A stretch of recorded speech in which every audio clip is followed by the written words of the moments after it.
The Yakuza series of games are some of the most ridiculous games I have ever played, but they're also some of the best. Yakuza is a game series that manages to walk the line between gritty realism and colourful insanity without ever taking a pause or missing a beat. The open world crime simulator isn't your GTA clone. Surprisingly, it's not even about causing mayhem.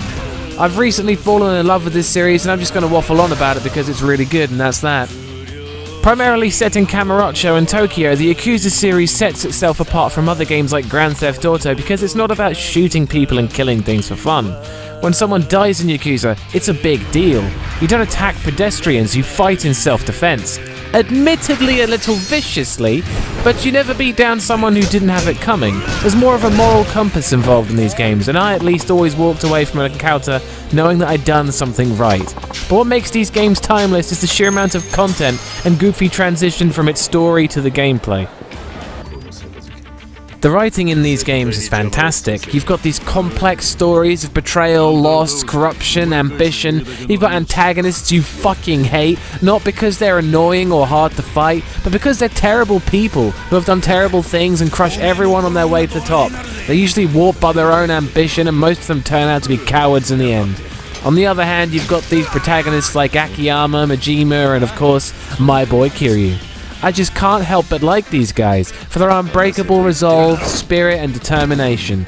These guys who always do the right thing and put their lives at risk to do it. Kiryu is easily my favorite video game protagonist of all time, who gives up the Japanese mafia to run an orphanage but still cracks skulls in the name of what he believes in.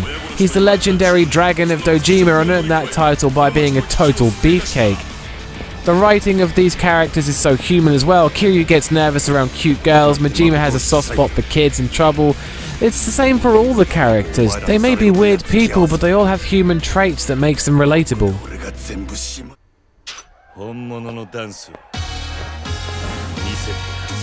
The gameplay, on the other hand, is goddamn ridiculous. It feels like anything can happen in these games. I decide to go dancing and someone challenges me to a dance-off. I'm at a toy car racing club when suddenly Kiryu's friend and also nemesis Majima turns up and challenges you to a race. I'm running around looking for a magical cat that's supposed to bring bad luck when suddenly a guy asks me to carry 6 scoop ice creams across the street without dropping them. Sweet old lady stops me in the street asking for directions, and the next thing I know she's helping me fight a gang of Chinese assassins. Fight breaks out in a market and suddenly I'm beating down thugs with a swordfish. I get 3 strikes in a bowling game and win a chicken who goes on to become a manager at my real estate company, and the chicken is called Nugget. I get disrespected by a gang of Yakuza and their patriarch invites me to a club where they all dress up as babies, and then I have to fight them all. Like, it's fucking crazy. There's also so many mini-games to distract you from what's happening in the story that the main story itself feels like the smallest part of the game. There's bowling, dancing, darts, pool, batting cages, telephone clubs to pick up girls, there's erotic dancing and sexy videos, toy car racing, karaoke, real estate and cabaret club management, underground fighting arenas and gambling, mahjong, shogi, tower defense games, fishing. The list goes on and on and on. There's stores and weapon shops, restaurants you can lose yourself for hours playing these games, and they're all fleshed out to the point of ridiculousness. The toy car racing takes hours of practicing doing test runs, and there's about 20 or so races to participate in, and hundreds of car parks to upgrade your car with. The real estate and cabaret club management in Yakuza 0 could be games on their own. The fighting arena has so many opponents and challenges. Majima Construction Tower Defense has a long quest line and many different tower defense scenarios. You can recruit characters from the story to fight for you as well. There are so many fish to catch, locker keys to find scattered around the town, different games of pool and darts, a whole quest line based around disco dancing. It's immense, and I've not even played a lot of Yakuza 4, 5 or 6 yet.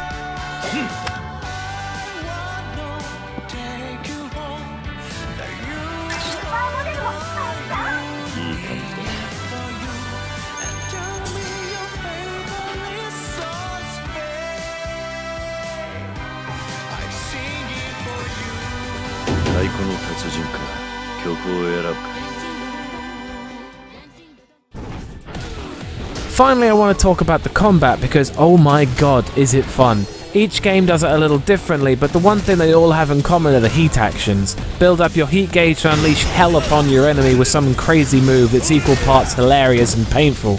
Depending on what item you're holding and where you're standing, you'll perform some insane move, and you'll unlock more as the game goes on. Here's some of my favourites.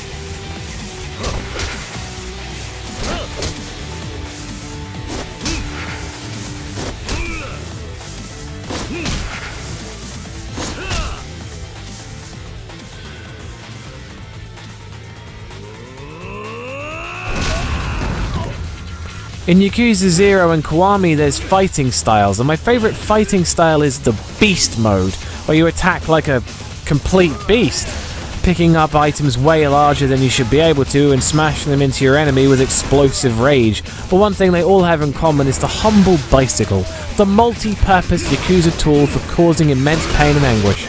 No weapon can match the bicycle, nor should it.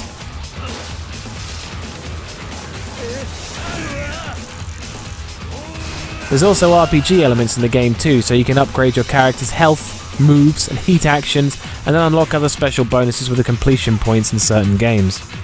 And finally, each game has its own thing. In Yakuza 0, it's the money and the incredibly tough Mr. Shakedown trying to take it from you. In Yakuza Kiwami, it's Goro Majima turning up everywhere to fight you.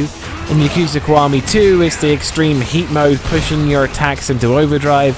In Yakuza 3, it's capturing the perfect shot, leading to some of my favourite heat actions in the series. In Yakuza 4, it's the multiple protagonists. 5 has the crazy taxi driving, which I didn't get to capture any footage of. Each one is a fantastic game, but I'd start with 0 since it's chronologically the earliest point and the best way to get into the series. Anyway, that's enough waffling. Here's yet more crazy moments from Yakuza, and thanks for watching.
Oh, fucking great. The first thing I captured in 2 hours is a piece of fucking 10 centimeter coral branch.